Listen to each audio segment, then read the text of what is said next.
by Cornish Princess, a gap after that to Fort Bogan, another gap after that Caesarean, but the leaders have 2 to go.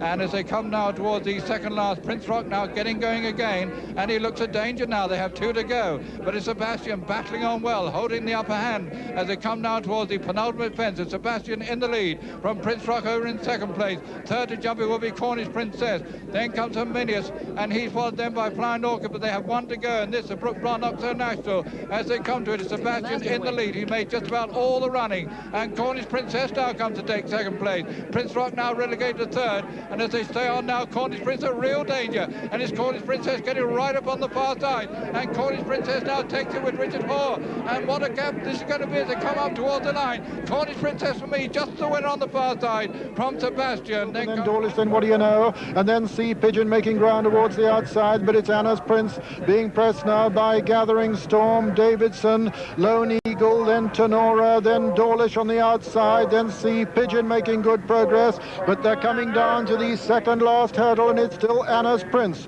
from Tenora, Gathering Storm, Dawlish, and still making ground is Sea Pigeon. As they come to the second last now, it's Anna's Prince clear. Anna's Prince jumps it clear of Gathering Storm second, then comes Tenora, and then Dawlish, then Sea Pigeon still making good ground towards the stand side. Coming down now to the final flight, and it's Anna's Prince under pressure from Gathering Storm, Dawlish, Sea Pigeon still well in contention now as they jump the last. Gathering Storm from Dawlish on the near side, then Sea Pigeon putting in a great run, and it's Dawlish now from Sea Pigeon and Gathering Storm and Tenora, and as they race into the closing stages, Sea Pigeon and Ian Watkinson coming there with a tremendous run to storm into the lead, to put up a tremendous performance. Under 12 stone 7, Sea Pigeon strides away to win the Embassy Hurdle from Gathering Storm and Dawlish. Sea Pigeon the winner, Gathering Storm second, Dawlish is third and 4 Tenora and 5 True Lad, and 6 behind them came Anna's Prince, and then What Do You Know and Peter Hoff, and behind them Flying Diplomat and Far Silk and Strombolis. Behind Strombolis was Acquaint, and then Lone Eagle, and then Quick Half,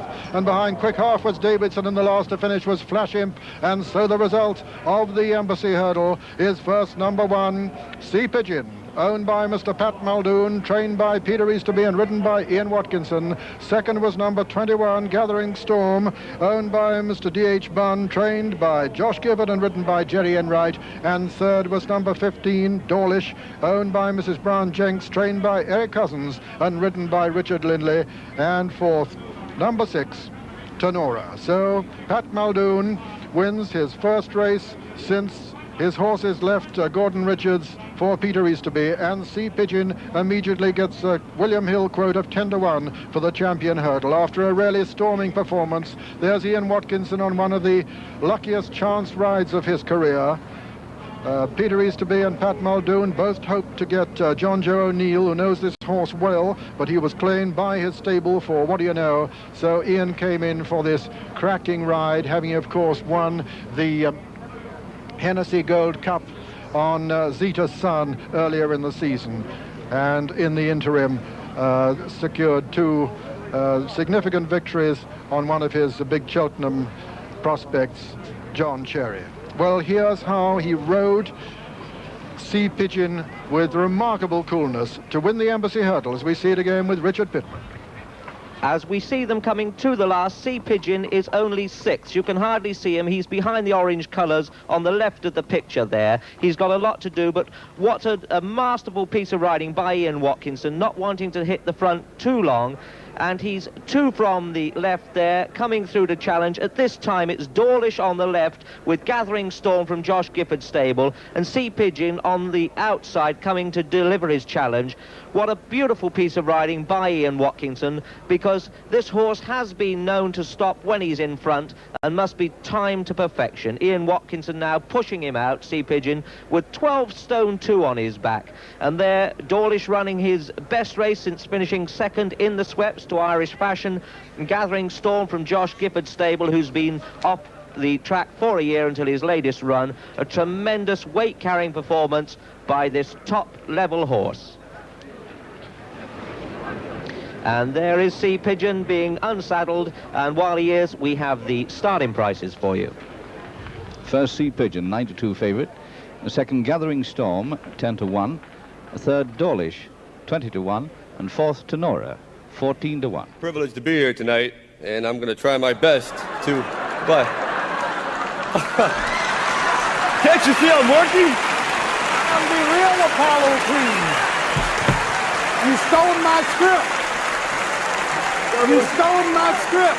Don't you see I'm working here? No, I saw it. I watched the movie. You stole my script. All that was me. I'm the Apollo Creed. You've been putting me on for No, years. show me what you can really do.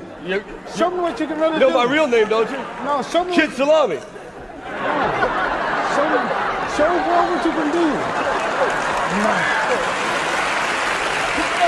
Come on, show me. Show me.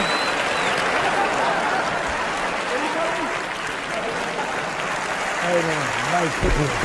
Oh, thank you,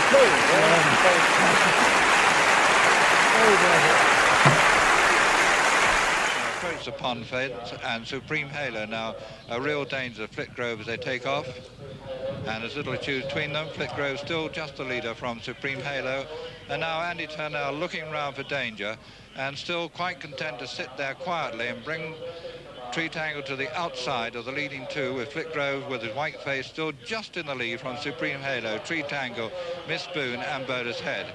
And still Andy Turnell is not moving on Tree Tangle because Flitgrove is under pressure, so too is Supreme Halo. And Andy Turnell just begin to push Tree Tangle. They come now into this final flight. And as they cross it, Flitgrove, Tree Tangle, and Andy Turnell now beginning to put on the pressure, and he's still not riding Tree Tangle, and it still looks as though he's not going to get to it, but he's now gone for his whip, but it's all over. Flitgrove is going to win this one from Tree Tangle, and Flitgrove is the winner from Tree Tangle, Supreme Halo, Miss Boone, and Bowler's Head. And they're running down the hill now with 3 flights left to jump in the champion hurdle, and it's Night Nurse, the champion, being pressed now by Bird's Nest. Beacon Light coming there strongly.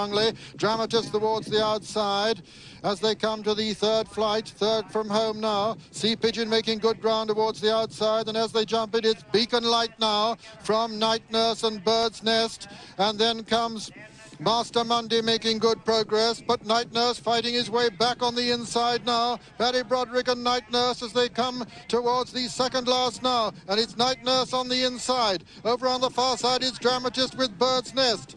And as they level up now for home, it's Night Nurse on the inside from Dramatist, and Monk's Field coming there strongly too. And it's Night Nurse from Monk's Field and Dramatist. Bird's Nest over on the far side. Night Nurse and Dramatist together, and Monk's Field and Sea Pigeon on the near side. And it was Night Nurse there from Monk's Field and Dramatist as they race into the closing stages. It's Night Nurse from Monk's Field, these two now. Night Nurse for England and Monk's Field for Ireland as they race up to the line. And Night Nurse is going to win it again. Night Nurse wins the champion hurdle from Monk's Field in second. Dramatist is third and Sea Pigeon fourth. Who's making the most significant progress now as Somerville is in the lead from Tide Cottage, and Davy Ladd still making ground. Tamerlane back in fourth now, and at the second last in the Gold Cup it's Somerville from Tide Cottage and Davy Ladd. Jeff King from Tommy Carberry over the second last, and not much between them, and Davy Ladd is still making progress. They're coming to the final fence now. Somerville from Davy Ladd. Davy Ladd switched to the centre to come and take it up now, and it's Davy Ladd for Ireland, jumps it in the lead from Tide Cottage. Somerville back in third, and Davy Ladd now is striding away from Tide Cottage and Somerville as they race into the closing stages. It's the 1-2 for Ireland. Davy Ladd and Desi Hughes going away from Tommy Carberry as they race to the line, and it's Davy Ladd the winner from Tide Cottage and Somerville in third.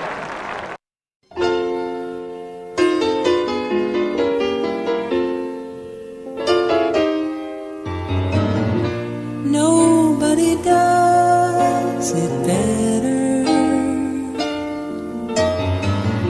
Makes me feel sad for the rest. Nobody does it half as good as you. Baby, you're the best. I wasn't looking, but somehow you found me. I tried to hide from your love, but like heaven above me,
to jump. Slim Jim jumps it in the lead from Troyswood second. Then comes Tenora. Then Wanadike, then Sea Pigeon, multiple over on the far side. This is the second last now. Slim Jim from Wanadike on the near side. Tenora, Troyswood, multiple going strongly on the far side. Sea Pigeon now coming with a run on the near side. But it's Wanadike who takes it up now from multiple. Wanadike, multiple, and Sea Pigeon still coming there strongly on the near side. Wanadike, multiple, Sea Pigeon and Flying Diplomat, and over the last. Multiple touchdown in the lead, but Sea Pigeon coming there strongly on the near side. And it's multiple from Sea Pigeon. Sea Pigeon putting in a tremendous run on the near side. Sea Pigeon is coming to take it up with John Joe O'Neill is going to win it. And at the line, Sea Pigeon is the winner from multiple second. Flying Diplomat is third, and for Wanadike. A remarkable performance, getting... She was his mistress. Mistress? What books do you read? Baker McQueen. Now, you work in McQueen's office. I don't work in his office. Where do you work, then? Oh, God, what are you, a detective or a vicar? What do you think I do, letters? Are take you a shorthand? secretary? Social secretary. Now, what does that mean? What do you think a social secretary does for a living? I don't want to think anything. You tell me! I'm a whore! That's what I am! I whore for McQueen! I whore for his clients! I whore for the banks, oil companies, politicians, the whole lousy country! And that probably includes you!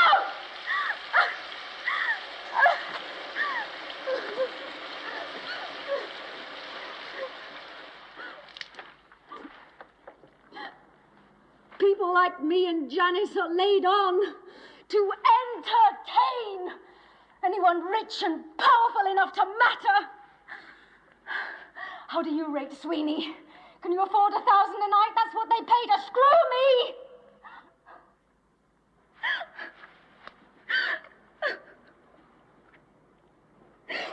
I'm sorry. I'm a copper. I make a lot of tarts. You didn't seem like one to me.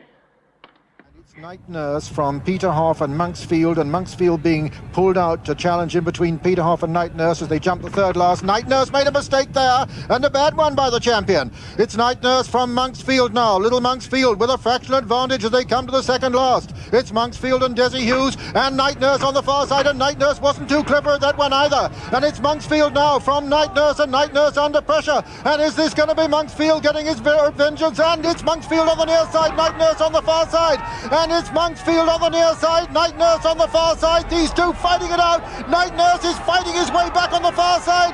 Monksfield is battling on the near side. It's Monksfield from Night Nurse as they race to the line. Monksfield is just holding Night Nurse, but Night Nurse is fighting his way back. And as they come to the line, it's a photo finish. It's a photo between Night Nurse and Monksfield. I wouldn't like to call that. We were also interested to read this week a report by a Canadian orthopedic surgeon that women are developing lopsided shoulders due to the crushing weight of their handbags.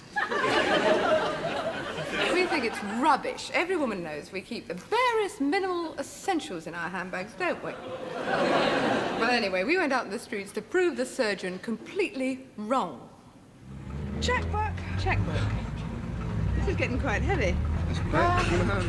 Highway code. Why do you keep the highway code? I like to keep checking on it. A plastic flower? Yes, I bought a plastic flower and took it to Jane to fool my husband. Where are you going to stick it? In the garden. Where the leaves are coming up. He'll think, my God, look, the first blooms are here. Purse. Yes. Umbrella, that's useful. Yes. But it rains occasionally. You're right. Money. Bag of money. A bag of money. It's to buy a present with. Different from a purse, I see. Yes. Glasses. Glasses. And an apple. An apple? You keep an apple always in your handbag? No. It's just that I forgot to take it out this morning. It's been in there a little while. Yes. Yes. One scarf. A scarf. Right. A little torch. A torch. More? Yeah. Oh God, a knife. A knife? Yes. And salt cellar. A salt cellar. Can I see a spoon in there? You do, that's my yoghurt. A spoon for your yoghurt. Yes. Right. And a knife. Another knife. A little purse. Do I see another spoon in there? You do. Another spoon. And a tin opener. A tin opener, yes. Right. gum. And a knife. God, I can't believe it. And a knife. Oh, sorry, keep talking about that knife. Here you are. Another knife. Now that... In case I forget the other one. Right. And another comb. Comb.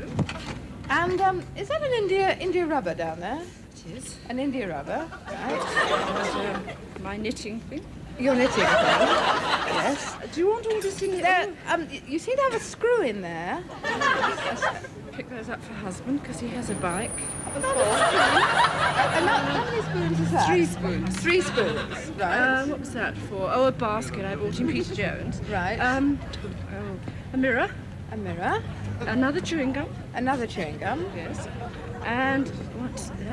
2 more chewing gums. Hang on. More chewing gums. Oh, a pin. Baby's nappy pin, which I don't have any children, incidentally. Oh, another screw. Another screw. Another screw. Another screw. And a button.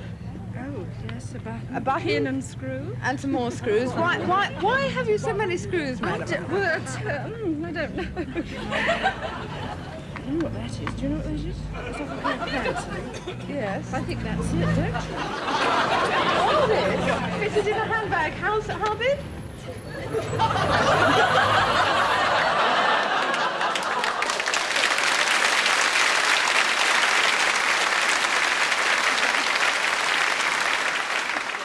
Starter calling for the course to be cleared.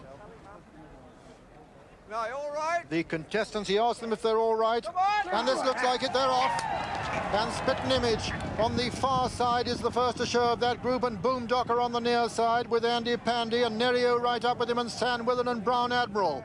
And over on the far side, Spitting Image, with going up with him, Collingwood on the near side, it's Boomdocker. And as they cross the Melling Road, and we go over to join John Hammer, it's Boomdocker from Sebastian, Brown Admiral, San Willen, and Andy Pandy, and What a Buck. And over to you, John. And Sebastian just about the leader at the first on the inside from Dufflecoat on the outside, and Dufflecoat has gone.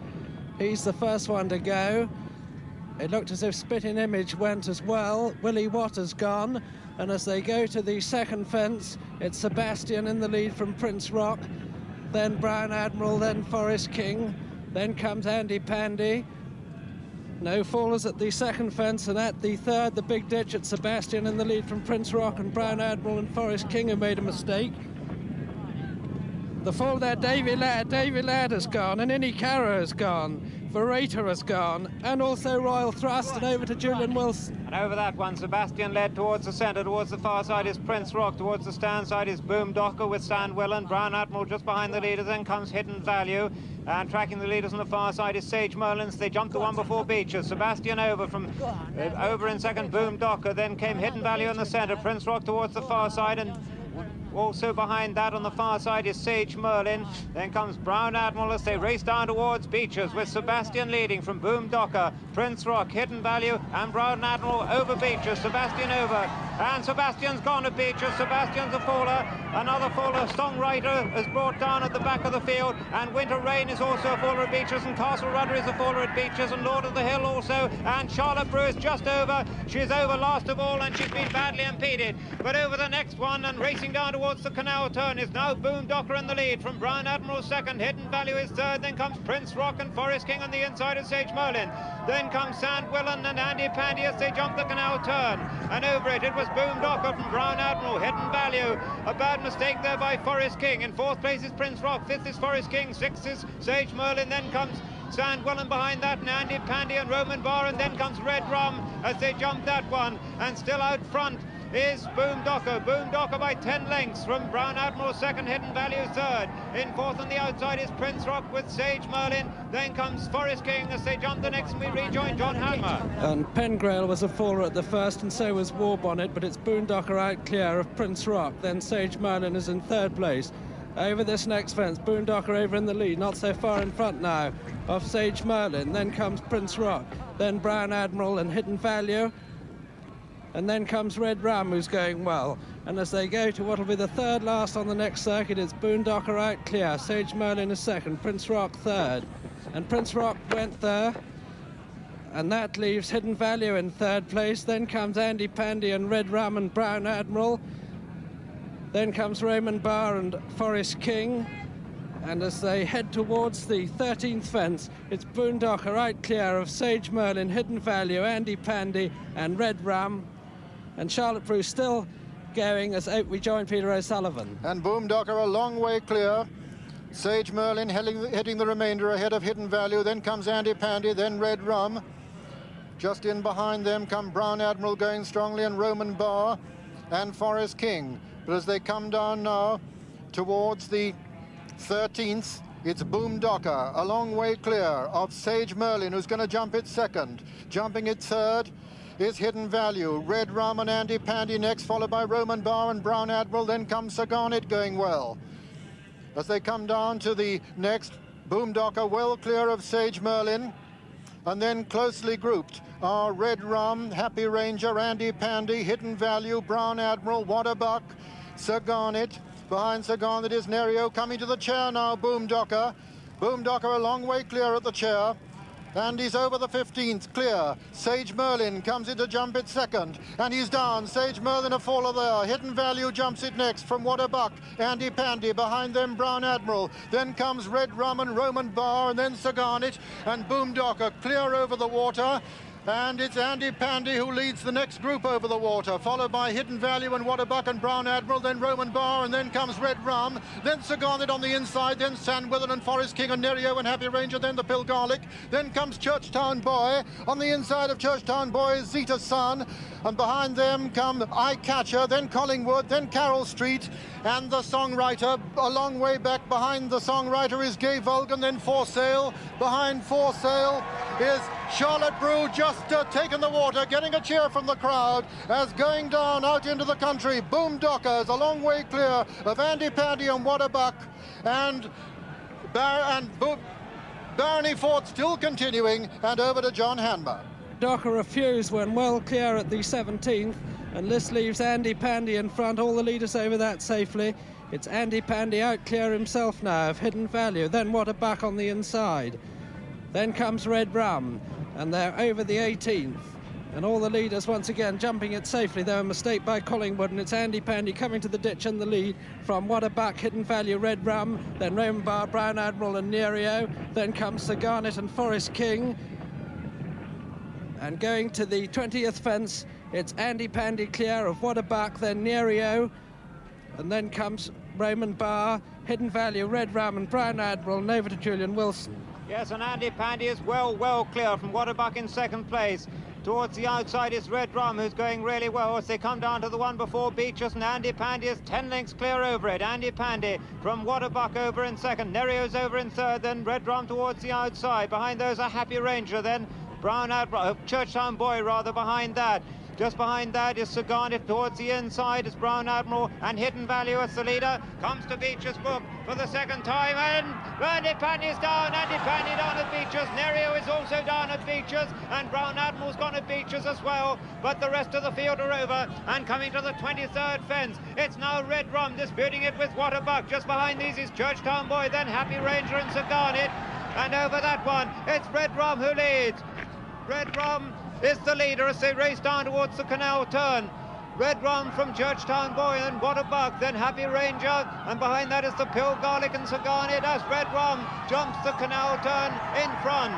Red Rum by 2 or 3 lengths from Churchtown Boy, and second and third is Waterbuck in fourth, and Sir Garnet's a faller there. In fourth is Happy Ranger, in fifth is the Pilgarlic, sixth is Eye Catcher, seventh is Hidden Value, eighth is Forest Rock, ninth is Cedar Sun, 10th is Eye Catcher as they come to the next, and we rejoin John Hanmer. And it's Red Rum in a clear lead from Churchtown Boy in second place. Red Rum over that, he pecked slightly on landing. Churchtown Boy second, Waterbuck is third, the Pilgarlic is fourth. Then comes Happy Ranger. And this is the last ditch, the fourth from home. And Red Rum's in the lead, a lot of loose horses after him. Churchtown Boy's over second, the Pilgarlic is third. Then comes Eye Catcher, then Waterbuck and Happy Ranger, then Forest King.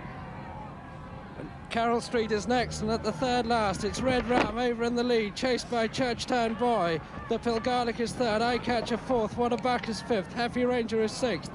Then Forest King seventh, Carroll Street 8th, and we've got to look a long way back for anything else, but Red Rum the leader across the Melling Road, Churchtown Boy closing, the Pilgarlic in third place, Eye Catcher fourth, and over to you, Peter. And it's Red Rum with 2 loose horses around him now. Just 2 fences left to jump between he and Grand National History. But close in behind him is Churchtown Boy. The Pill Garlic is about 6 lengths away. Then comes the mare Eye Catcher, and then Waterbuck, and behind them Happy Ranger, then Forest King and Carroll Street. They're virtually the only ones left in the 1977 Grand National, and Churchtown Boy is still making relentless progress. Martin Blackshaw coming there very sweetly on Churchtown Boy, but Red Rummy still holding the lead now as they jump the second last. He's over the second last in the lead. Churchtown Boy didn't jump it too well, and it's Red Rum and Tommy Stack now from Churchtown Boy, the Pill Garlic and Eye Catcher, as they come to the last fence in the National. And Red Rum with a tremendous chance of winning his 3rd National. He jumps it clear of Churchtown Boy. He's getting the most tremendous cheer from the crowd. They're winning him home now. The 12-year-old Red Rum being preceded only by loose horses, being chased by Churchtown Boy. Eye Catcher has moved into 3rd and the Pill Garlic 4th. They're coming to the elbow. There's a furlong now between Red Rum and his 3rd Grand National triumph, and he's coming up to the line to win it like a fresh horse in great style. It's hats off and a tremendous reception. You've never heard one like it at Liverpool. Red Rum wins the National. With his 3rd victory in the National and the manner of his doing it, Red Rum's become more than a national hero to Southport folk. They all backed him, of course, and they gave him a deafening welcome. They even turned out the local brass band.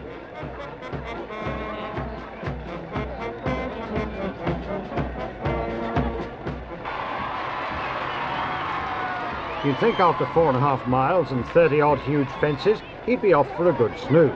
But later he was the guest of honour at a banquet at a local hotel. He behaved as he always does, with dignity. This morning he was a great deal brighter-eyed than most of his 2-legged partners who'd been celebrating the night through. Already the cards were arriving from well-wishers. There were more, but Red Rum's eaten them. He likes peppermints too. Bob Marshall, the farrier, gave him 1 for each hoof as he bent his knee to have his expensive racing shoes removed and a workaday set fitted.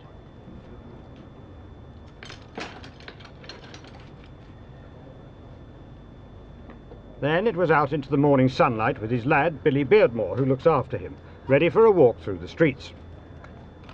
Already the locals had gathered at the gate of trainer Ginger McCain's tiny yard behind the car business. It's only a walk today, but he'll be back in 3 weeks' time in the Whitbread Gold Cup. John Parker, ITN, Southport. And he went out onto the balcony in Blackpool and went through a beam and turned on the lights.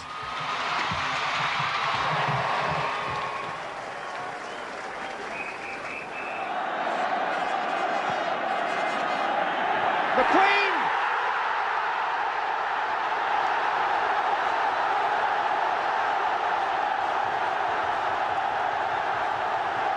Scotland are in front, and England... Oh, well played. Johnston again. Rioch is coming in. It went on to Dalglish. Dalglish again, and it's there.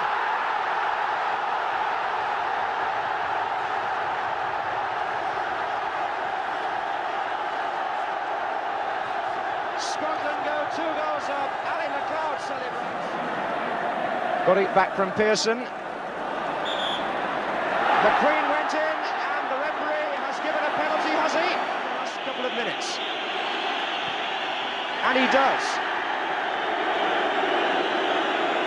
History that England have been beaten here 3 times in 1 season. And Scotland are the 3rd side to beat them here. Holland came and won, Wales came and won, and Ali McLeod, Scotland, in his first match as manager against England, have gained their first victory over the old enemy since 1967. And the Wembley pitch, perhaps one shouldn't say anything other than critical about this, because crowd invasions have been one of the reasons why fences have gone up everywhere, and indeed are going up at Wembley. And you're really divided between appreciating the delight of the Scottish fans but not wanting to see the ground pulled apart like this.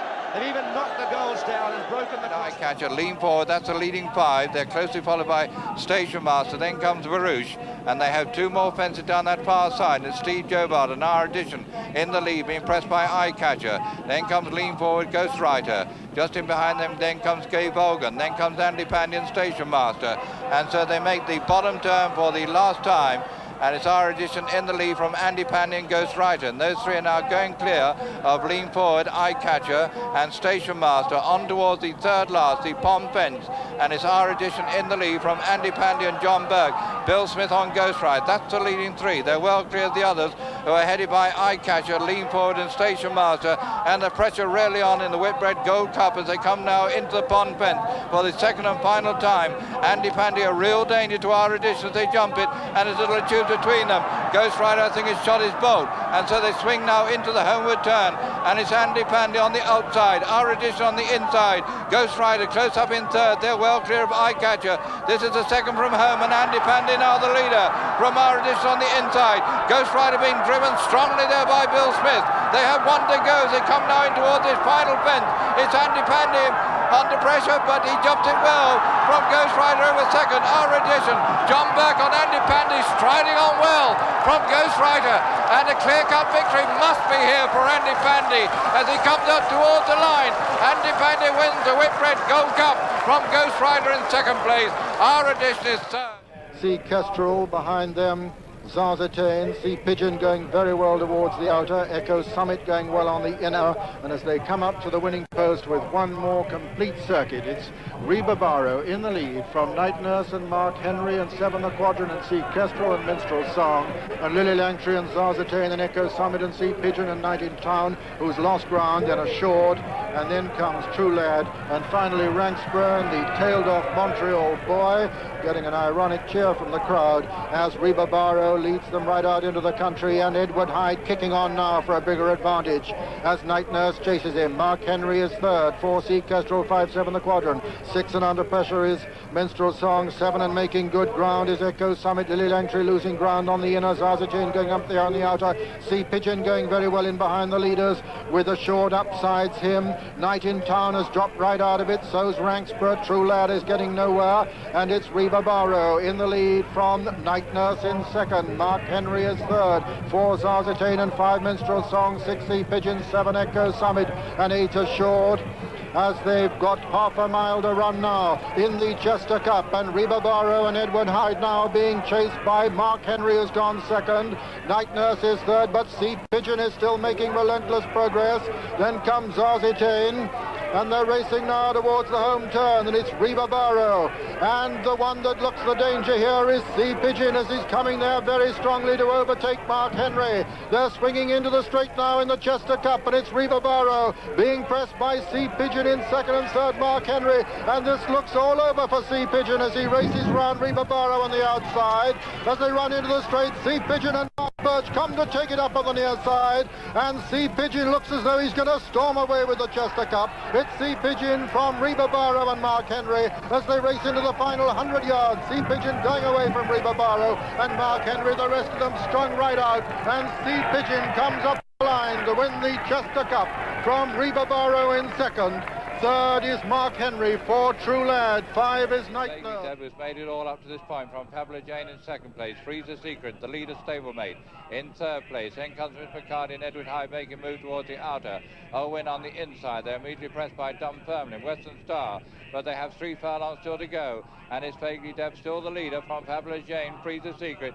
Dunfermline coming up the centre to go into 4th place, but they have 2.5 furlongs still to go, and it's Vaguely Deb still the leader and being tracked now by her stable companion towards the centre, Freezer Secret. On the left is Dunfermline. Pamela Jane now dropping out of it, and so with 1.5 furlongs still to go, it's Vaguely Deb, Freezer Secret, Dunfermline. That's the leading 3. They're just over 1 furlong to go, and it's Dunfermline on the near side having a right battle with Freezer Secret as they pass 1 furlong from Home Market. It's Franco Dettori on Freezer Secret. On the near side, Willie Carson, Dunfermline, and it's going to be a royal victory, I think, on the near side, Dunfermline, and Dunfermline now going into the lead, and Dunfermline wins the Oak from Freezer Secret. Vaguely Deb.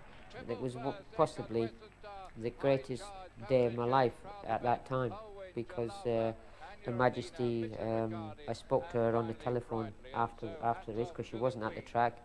The Queen Mother was there, and she had a great grin on her face. I remember sitting in, well, going upstairs to Her Majesty, the Queen Mother, and having a glass of champagne after the race.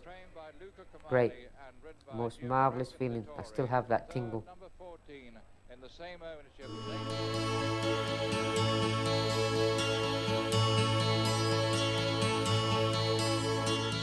Sally called when she got the word. She said, I suppose you've heard about Alice. Well, I rushed to the window and I looked outside, and I could hardly believe my eyes. As a big limousine rolled up into Alice's drive. Oh, I don't know why she's leaving or where she's gonna go. I guess she's got her reasons, but I just don't wanna know. 'Cause for 24 years I've been living next door to Alice. 24 years just waiting for a chance to tell her how I feel and maybe get a second glance. Now I gotta get used to not living next door to Alice.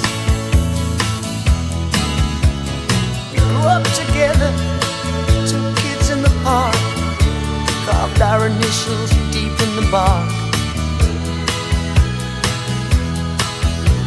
Me and Alice. Now she walks through the door with her head held high. Just for a moment I caught her eye as the big limousine pulled slowly out of Alice's drive. Oh, I don't know why she's leaving or where she's gonna go. I guess she's got her reasons, but I just don't wanna know. 'Cause for 24 years I've been living next door to Alice. 24 years just waiting for a chance to tell her how I feel and maybe get a second glance. Now I gotta get used to not living next door to Alice. Then Sally called back and asked how I felt, and she said, I know how to help. Get over Alice. Now Alice is gone, but I'm still here. You know I've been waiting for 24 years. And the big limousine disappeared. I don't know why she's leaving or where she's gonna go. I guess she's got her reasons, but I just don't wanna know. 'Cause for 24 years I've been living next door to Alice. 24 years just waiting for a chance to tell her how I feel and maybe get a second glance. But I'll never get used to not living next door to Alice. No, I'll never get used to not living next door to Alice.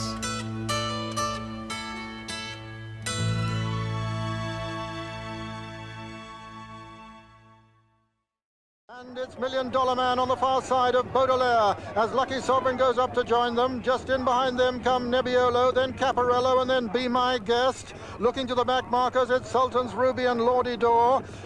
Royal Plume coming there strongly on the inside as they race up the hill with Gerlock, and it's Baudelaire, Royal Plume, Valinsky, $1 Million Man. Just in behind them, Caparello. Just in behind them, Blushing Groom towards the outside with Noble Venture just in front of him.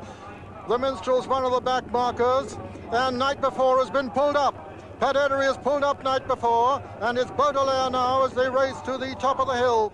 The back marker is Mr. Music Man with Royal Plume also losing ground, and still $1 Million Man in the lead from Caparello, Baudelaire. Then closely grouped in behind them, Nebbiolo, Noble Venture. Hot Grove's making good progress on the outside as they run down into Chattenham Corner. It's $1 Million Man from Hot Grove now in second. Third is Caparello for Baudelaire. The Minstrel coming there strongly in fifth and being chased by Nebbiolo. Blushing Groom is in 8th place. And still going well as they run down into the turn now with just over 3 furlongs to run in the Derby, and it's $1 Million Man being pressed by Hot Grove. The Minstrel coming there in 3rd place. Then comes Be My Guest making progress, Behind them, Blushing Groom on the outside, unleashing a run. Behind him is Monseigneur. They're coming to the 2 furlong marker. It's Hot Grove from the Minstrel, then Blushing Groom, and Monseigneur still making rapid progress towards the stand side. But it's Hot Grove from the Minstrel and Blushing Groom, then Monseigneur moving into 4th. They're racing into the closing stages now, and it's Hot Grove from the Minstrel, Blushing Groom and Monseigneur. 100 yards to run in the Derby. The Minstrel coming to challenge Hot Grove, and it's Lester Piggott and Willie Carson. The Minstrel on the near side, Hot Grove on the north side, and the Minstrel wins it from Hot Grove. Blushing Groom is 3rd. Lordy Dawn, Nebbiolo behind Nebbiolo. Came $1 Million. So they swing round now, Tattenham Corner, and as they do so, Treble Stark, our $1 Million Man, in the lead, being pursued all the way by Hot Grove, Willie Carson. Just in behind them then comes the Minstrel, then comes Caparello. After them towards the udder is Blushing Groom trying hard to get on terms. So too has been my guess, but they've got about 2 furlongs still to go, and it's Hot Grove who now takes it up. Hot Grove the leader, 2 furlong from home marker. The Minstrel 2nd, Blushing Groom is 3rd. Then after leading 3, make it run towards the outside Monseigneur. $1 Million Man now dropping back. They run now towards the final furlong. It's Willie Carson on Hot Grove. Lester Piggott on the Minstrel. That's the leading 2. Blushing Groom not going to make it as they come now inside the final furlong. It's Lester Piggott on the near side of the Minstrel. Hot Grove on the far side. It's between these 2. It's going to be very close. The Minstrel on the near side, just the winner from Hot Grove, Blushing Groom, Monseigneur, Lordy Dawn, Nebbiolo. Then comes Pampered Paul, followed in by $1 Million Man, Caparello. After those Berlinskis, I look back, the last 2 to go over include Royal Plume and finally Noble Venture. And so once again, the judgment at Leicester. He won the Derby on the Minstrel. I think he'd have been banned for 6 months for the use of the whip. But I mean, nobody else would have got him home that day. He was simply the best.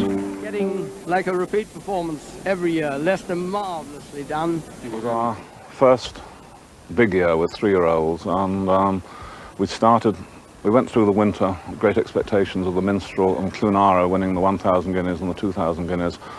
Both got beaten. And we then ran the Minstrel in the Irish 2,000 guineas, and he finished 3rd. And I'll never forget, I got a message to go to the weighing room and see Lester Piggott. And he was sitting in there with his vest on, and there were a lot of empty champagne bottles around him. And he said, "You can run that horse in the Derby, I'll win it for you." And by this time it was about 6 o'clock in the evening. And I went out and I found Vincent, who was equally dejected, and I said, "Lester says he'll win the Derby for us. Let's have a crack." So Vincent said, "Okay." There was only about 2 weeks difference between the Irish 2,000 guineas and the Derby, and he rode Michael O'Hare, and this, the richest horse race ever held in Ireland, Michael. Yes, Jack, it's going to be worth over $200,000 divided between 1, 2, 3, and 4. It's an international race, horses from England, from France, and of course from Ireland here to run in this 1.5-mile race in grass. 15 horses going, but all eyes are on the favorite, which is the Minstrel, who won the Epsom Derby just 3 weeks ago. And I suspect, Michael, the best way to show the pre-race drama here is to take a look at how Lester Piggott aboard the Minstrel won that over there at Epsom just 3 weeks ago. We pick up the call 2 furlongs from home. Coming to the 2 furlong marker, it's Hot Grove from the Minstrel, then Blushing Groom, and Monseigneur still making rapid progress towards the stand side. But it's Hot Grove from the Minstrel and Blushing Groom, then Monseigneur moving into 4th. They're racing into the closing stages now, and it's Hot Grove from the Minstrel, Blushing Groom and Monseigneur. 100 yards to run in the Derby. The Minstrel coming to challenge Hot Grove, and it's Lester Piggott and Willie Carson.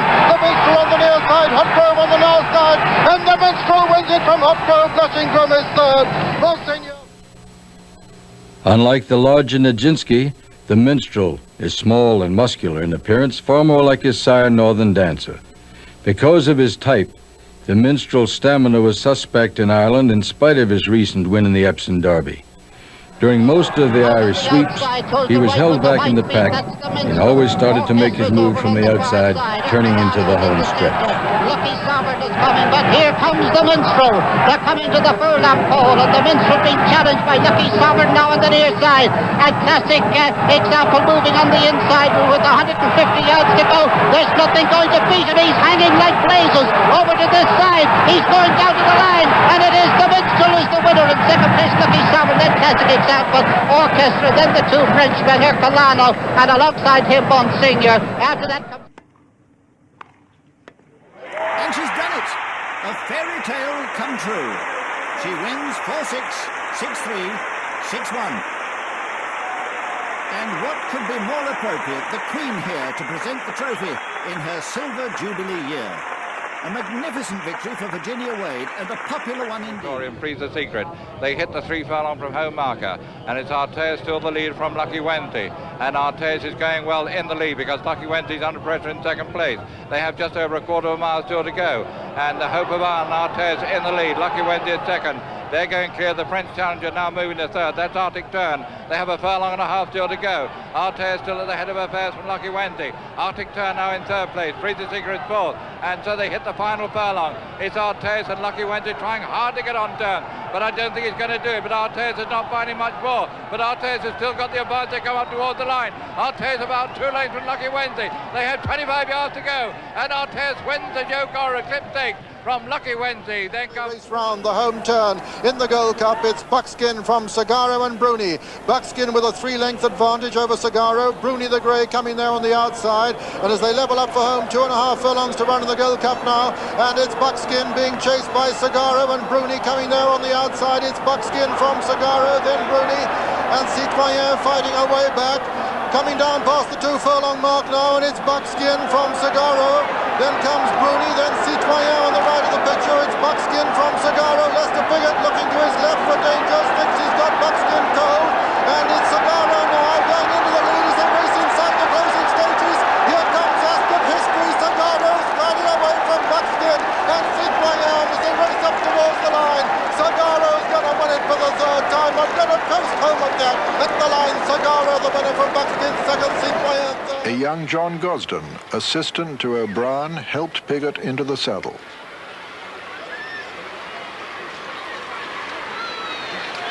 Bruni, now 5 and attempting to improve on his 2nd place the previous year. The Peter Walwyn trained Crow in the same colours as the 1976 winner, Poor Nice. Excella and Baron Guy de Rothschild's recent French Derby winner, Crystal Palace. Strong and attractive, but below medium height at only 15 2.5 hands, the minstrel had the look of his sire, Northern Dancer, who had first come to prominence with Nijinsky. Could the minstrel become his 2nd winner of the Diamonds?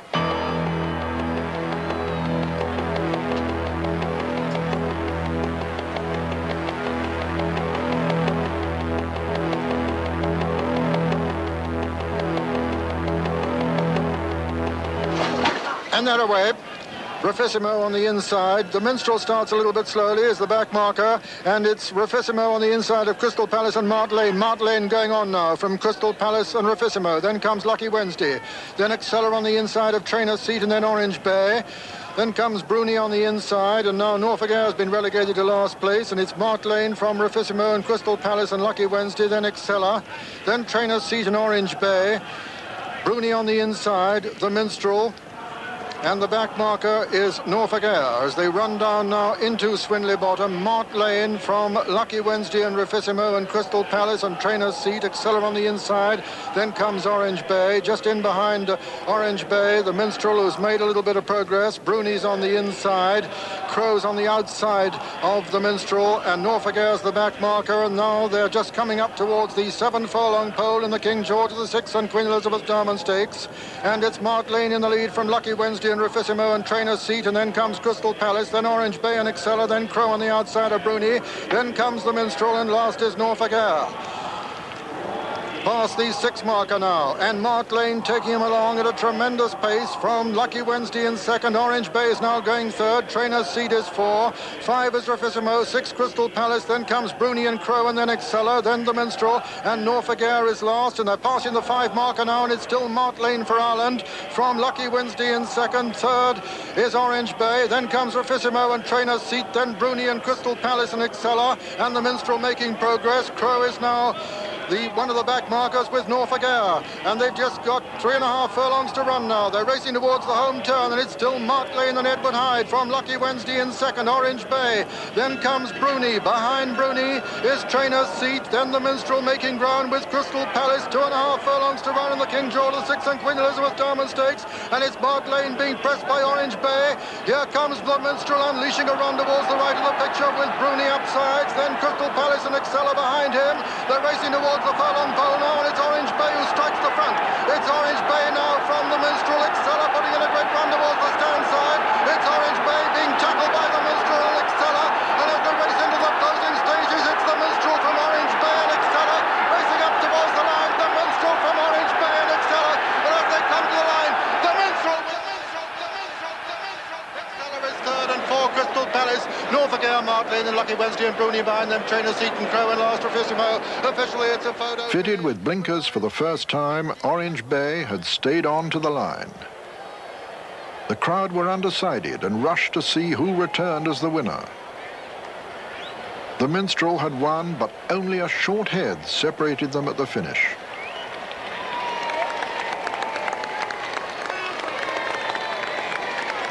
Vincent O'Brien had trained the winner of the King George for the third time to equal the newly retired Sir Noel Merlis. Just 3 weeks after the King George, it was announced that a half share in the Minstrel had been sold back to his breeder E.P. Taylor for $4,100,000. Four partners, headed by Robert Sangster, had bought the Minstrel at America's Keeneland July sale 2 years before for $200,000. For Lester Piggott, it was his sixth King George. His nearest rivals, Poincelet, Paz, and Saint-Martin, had ridden 2 each. Okay, bring it.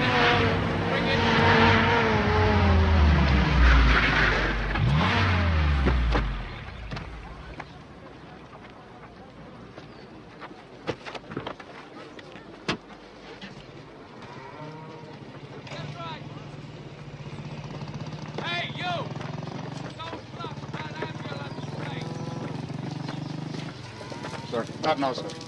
I'd like you to look at my cap. I'm sorry, sir. Come down.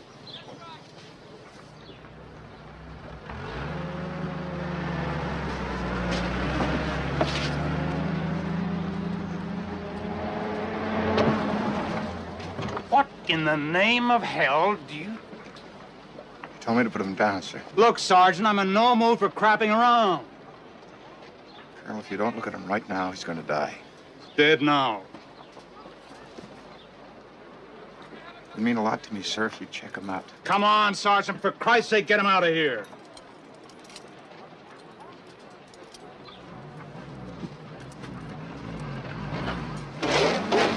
Look at him, please, sir. Right now. I'll blow your fucking head off.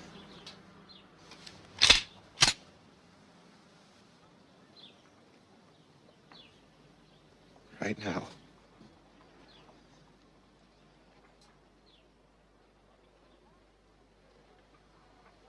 I can give him a quick examination tonight. Thank you very much, sir.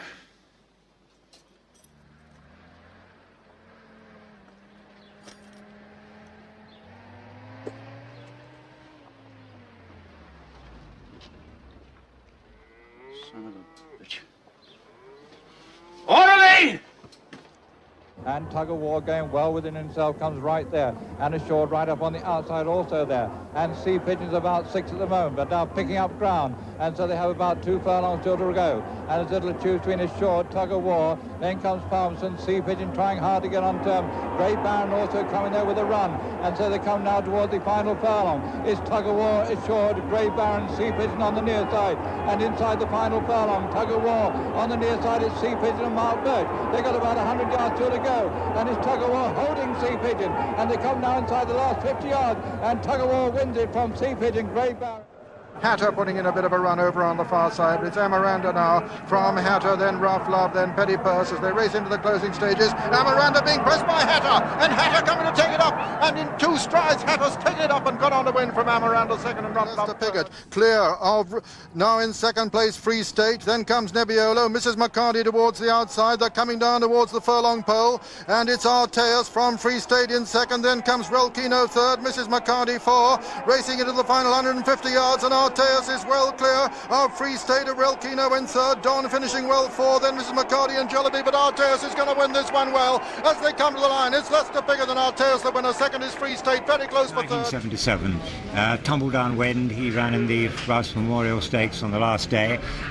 We'd had a wonderful week. It was a lovely sunny week. I took a house down at West Wittering with my wife and son Thomas, so they came to the races. And he'd run at Ascot, Tumble Down Wind, and he got beaten there. And Bruce Hobbs' trainer was a little bit easy on him after that, and one or two thought he might need the race. So Jeff Lewis went off to Newmarket that day, and Jeff Baxter rode him. Anyway, he looked terrific in the paddock. It was 4-1 early doors, and he jumped out and he made every yard of the running. He never looked like being beaten. Beat the course record, quotes for the 2,000 guineas, and of course in those days we didn't used to sort of kiss and hug one another, but I was quite What you do now, do you? There is our very own Julian Wilson. I think that Tumble Down Wind is perhaps a little bit more settled than Julian.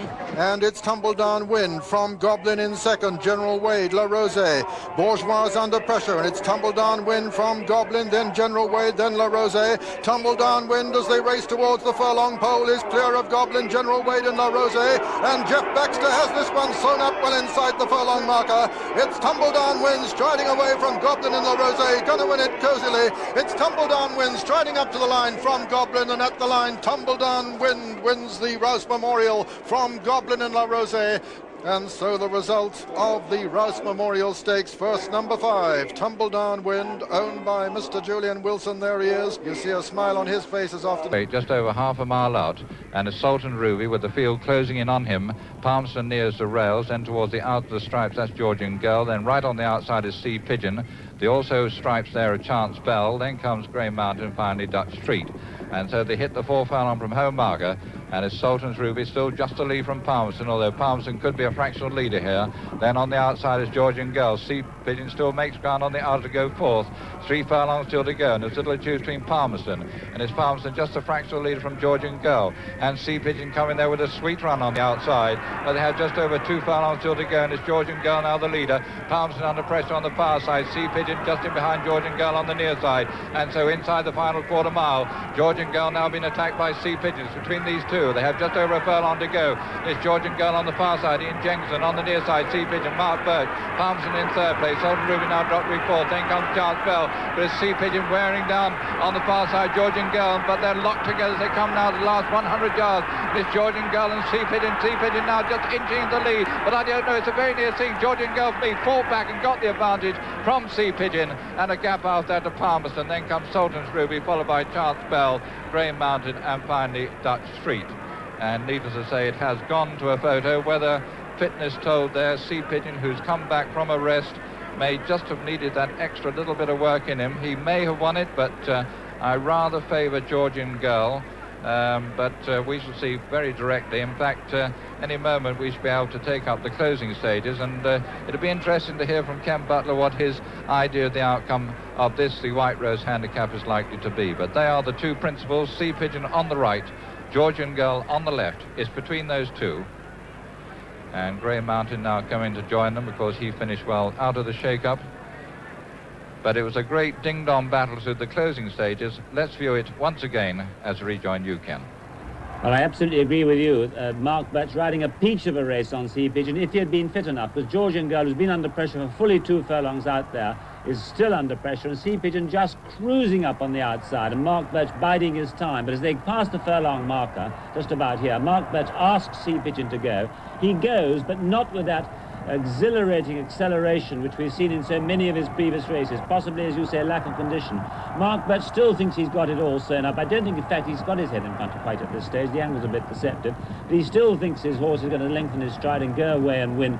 So he's not really asking for any great effort at this stage, but suddenly he begins to panic with about 100 yards to go, because he realised that Georgian Girl is battling on in the most determined fashion under Ian Jenkinson on the far side, and in fact is really holding on. And here it is that Mark Birch throws his hands at Sea Pigeon, says, "Come on, old fellow, can you find us that little bit of extra that we need to win this race?" And whether he's found it or not remains to be seen. We'll have a look when we get on the line. In point of fact, it rather looks like Georgie Girl's, he's having to sort of pull her in a bit to the left. But as we come to the line, we will just get a stop on it. It must be any minute now, I think. It looks like it's almost on the nod, and try and work out for you or with you as to which one's actually got his head in front where it really matters. These two, of course, well clear of the third horse, Palmerston. And there it is. It's absolutely neck and neck. I think maybe Sea Pigeon's just done it, but I wouldn't like to bet on it, John. Neither would I. It's extremely close. And as we look across, I'm just trying to detect that looks like Georgian Girl in the first spot. And so maybe the connections of Georgian Girl thinks that she has just got the better. Meanwhile, we have Sea Pigeon at the moment in the second spot, and just towards the left there, Peter Easterby. And the numbers, number 1 is Sea Pigeon, or is it number 5, Georgian Girl, who has won the White Rose Handicap?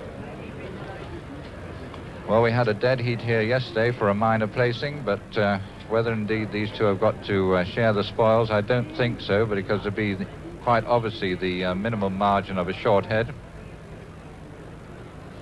But the magic 25, surely soon to go up on the scoreboard there above the name of John Spencer.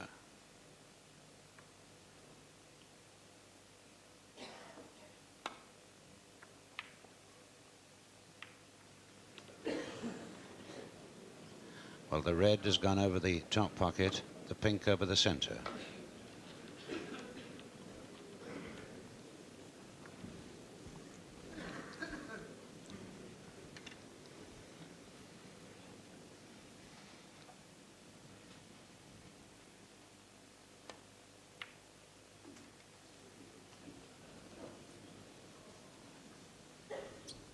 One.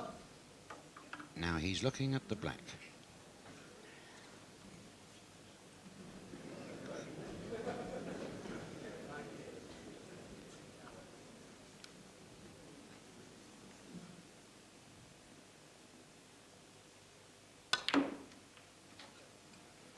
Terrific amount of check side there on the cue ball.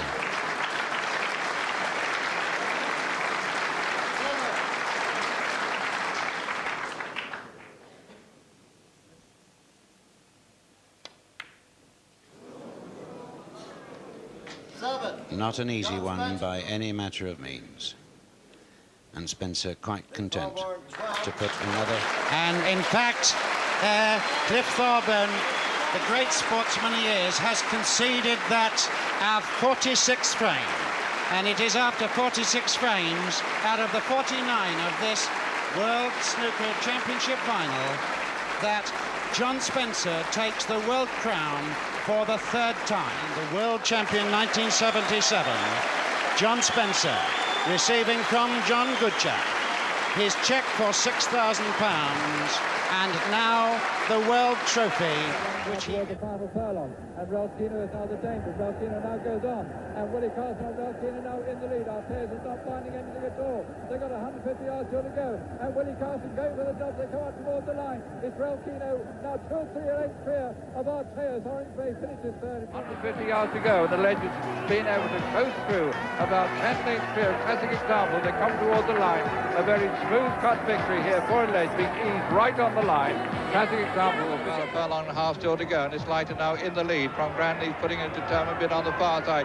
Broken Record also coming there with a chance. Move Off now in 4th place. They hit the final furlong. It's Leiter in the lead from Grandleaf. Move Off coming with a late run, and then comes Broken Record. They've got about 100 yards or so still to go, and it's Leiter battling on with Willie Carson, and Move Off is finishing very strongly. They come up towards the line. It's Move Off, I think, just getting there, the better of lining up the pace and going about 2 lengths up on Prince Pepe as they start to go round the turn, and he very nearly came down there. He stumbled very badly, and this has put Prince Pepe more or less back on terms. The Broke Record still has the lead from Prince Pepe, Rivellaro, then comes Sea Pigeon on the outside of Jap Silk. And as they now hit the 5 furlong from home marker, it's Edward Hyde on Broken Record in the lead from Prince Pepe towards the outer. Then just in behind them comes Sea Pigeon, now begins to pick up ground towards the outside of Rivellaro, and Jap Silk is now the back marker. 3.5 furlongs still to run, and as it will choose between Broken Record nearest the rails, Prince Pepe towards the centre, Sea Pigeon on the outside, and Jap Silk also picking up ground to come and join the leaders, with Rivellaro still there with a chance with 2.5 furlongs still to run, and as little to choose now between Sea Pigeon and Jap Silk on the outside. On the inside is Prince Pepe. They have a 1/4 mile still to run, and Mark Birch is sitting there with a double handful on Sea Pigeon. He's in the lead from Jap Silk, and then comes Prince Pepe, and the back marker now is Broken Record, but they have just over a furlong to go, and it's Sea Pigeon forging away from Jap Silk. Prince Pepe and Rivellaro, 150 yards to go, and a hollow victory here for Sea Pigeon, who is staying on tremendously well now. 3, 4, 5 lengths good at Jap Silk. They come up towards the line. Sea Pigeon is the winner from Jap still Rivellaro third, Prince Pepe, and then finally Broken Record.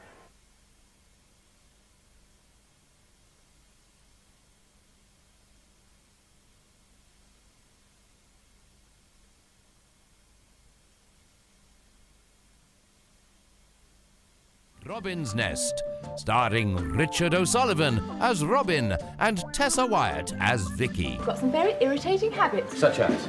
Such as proposing to me all the time. Yes, I know, you see, but I'd stop doing that if we were married. The series follows the highs and lows of Robin, pursuing his dream, running a little bistro in Fulham. Right. But you need some capital to start up. Precisely. And you think I'm mad enough to invest in you? Absolutely. The dream is just about holding up against the constant intervention from Vicky's father, played by the wonderful Tony Britton.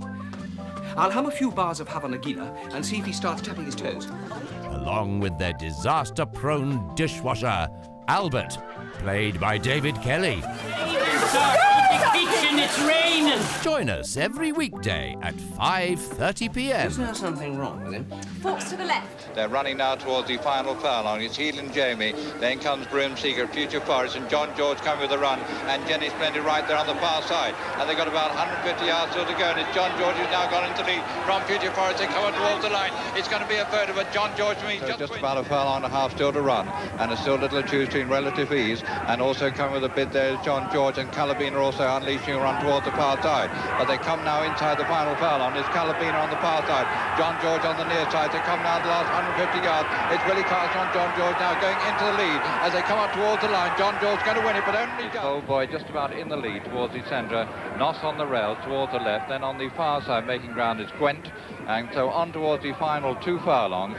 And it's now Bow Boy going away, and this Bow Boy looks all set to win this for the second year running. They come now towards the final furlong, and Willie Carson keeping the old horse going well, and it's Bow Boy now clear of Gwent, Mr. McCarty and Noss.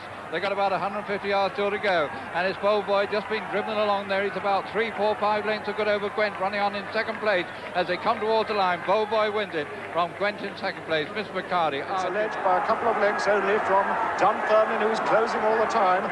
Alleged who's never been beaten so far. Dunfermline who won the Oaks, and Dunfermline is now almost on terms with Alleged. It's between these two.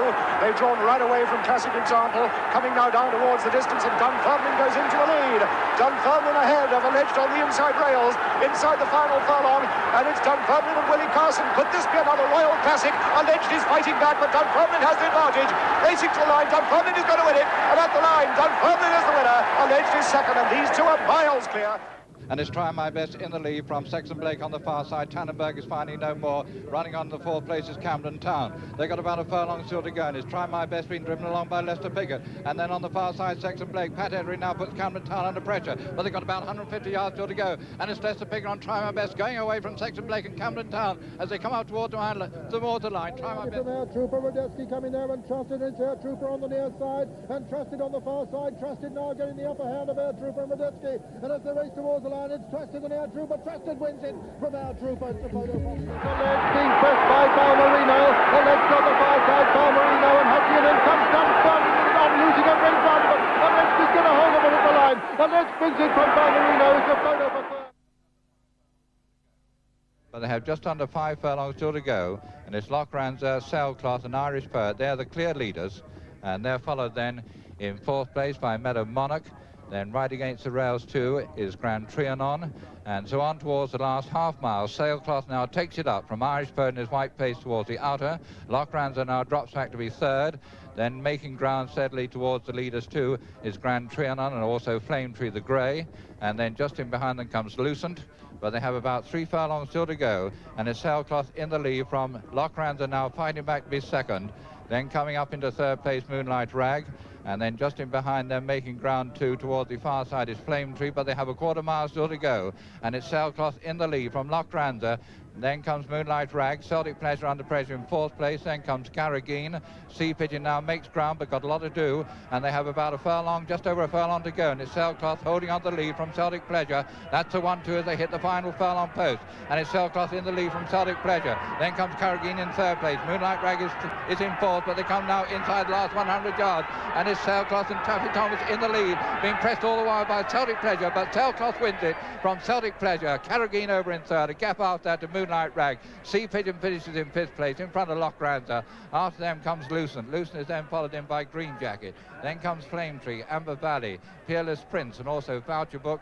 And some of the last ones over the line include Iber, Meadow Monarch, and Mr. Fordette.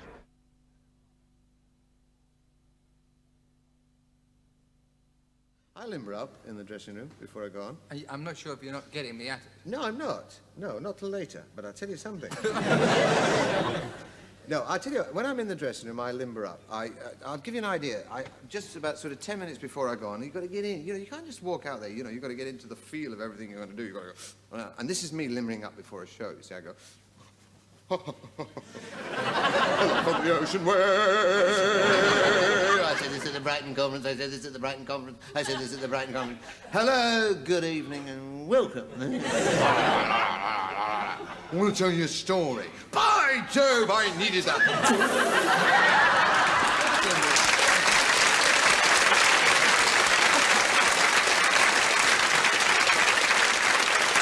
For one moment, I want to bring this to your attention. You may not be aware of your...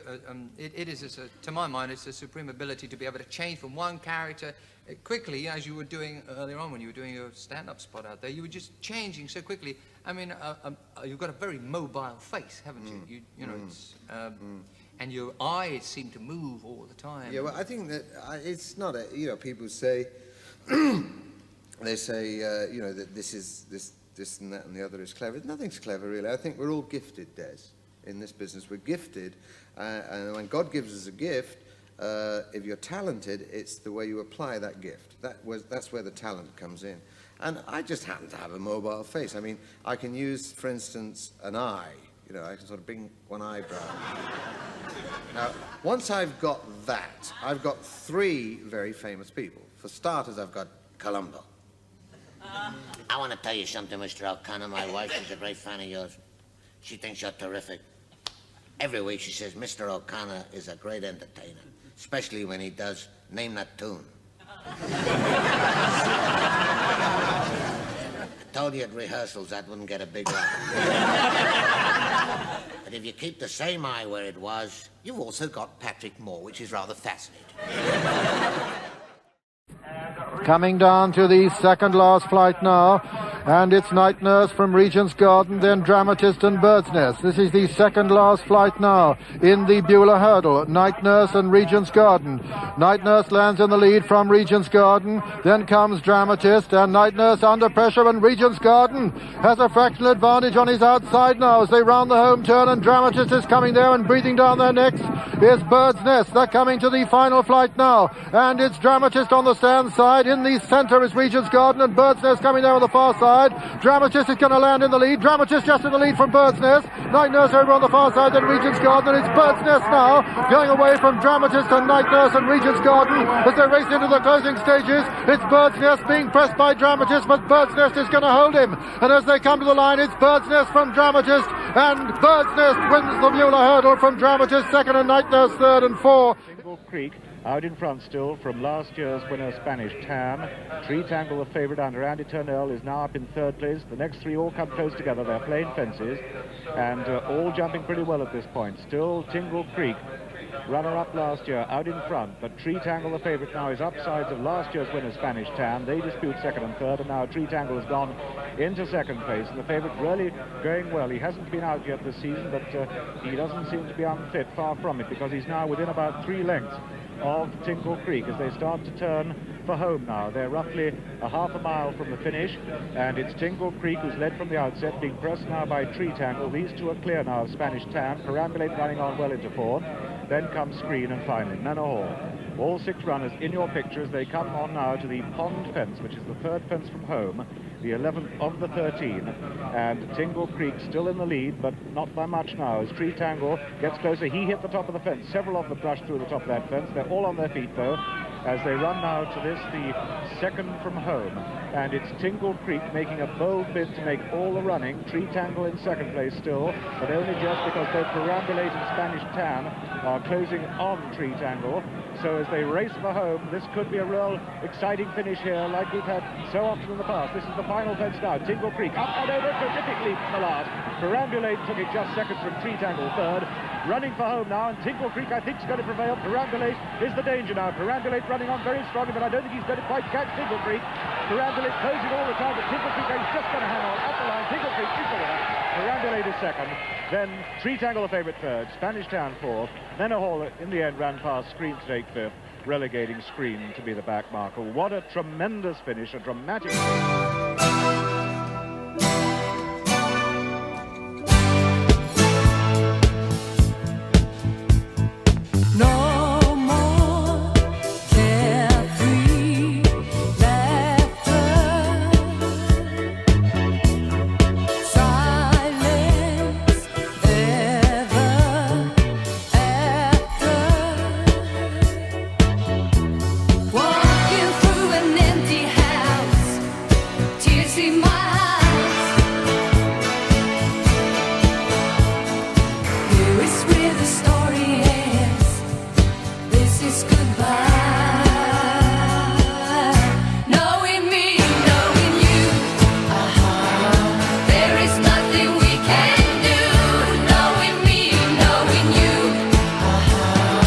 We just